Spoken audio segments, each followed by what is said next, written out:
देखिए ठंड के मौसम में क्या होता है, जब सर्दी हो जाती, सर्दी जुकाम हो जाता है तो नाक जाम हो जाता है। इसके चलते श्वास लेने में दिक्कत परेशानी होती है कि नहीं। तो क्या करते हैं, बहुत लोग इनहेलर लेते हैं, बहुत लोग जो भाप होता है विक्स के साथ लेते हैं, तो ये सभी नुकसानदायक है।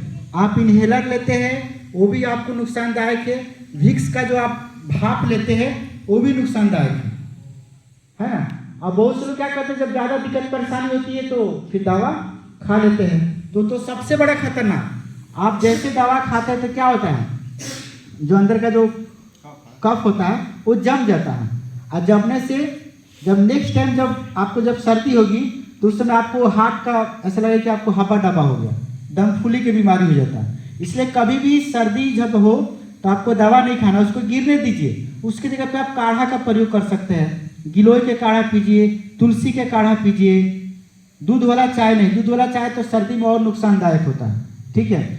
इसलिए लेकिन आपको योग में एक सब बहुत ही अच्छा है, ट्रिक है, समझ गए। एक्यूप्रेशर में यह मतलब आता है, तो उसके लिए आपको करना क्या है, कुछ बहुत सिंपल है, बस तरीका जान लीजिए।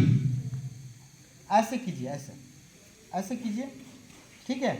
अभी जो आपका राइट हैंड का जो अंगूठा है, राइट हैंड का अंगूठा को नीचे कर दीजिए, इस पे कर दीजिए, लेफ्ट वाले के ऊपर कर लीजिए। लेफ्ट हैंड का अंगूठा ऊपर है ना, ये है ना। अब इस पे करना क्या है कि ये जो आपका नाक है, ये इस नाक पर ऐसा लाइए, ठीक है। अब श्वास भरिए और नाक को ऊपर की तरफ दाबिए और होल्ड करना है।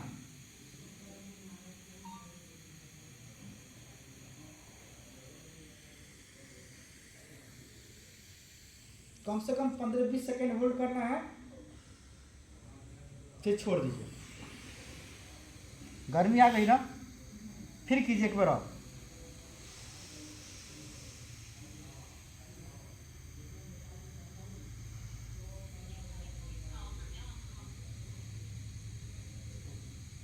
फिर नीचे। इस तरह से आपको दिन में कम से कम 3 बार कर लेना है, 3 बार। मान लीजिए कि सुबह में कर लिए, दोपहर में कर लिए, शाम में कर लिए, 3 बार कर लीजिएगा। आपका फर्स्ट बार कीजिएगा, बस उसी समय से आपको फायदा शुरू हो जाएगा, ठीक है।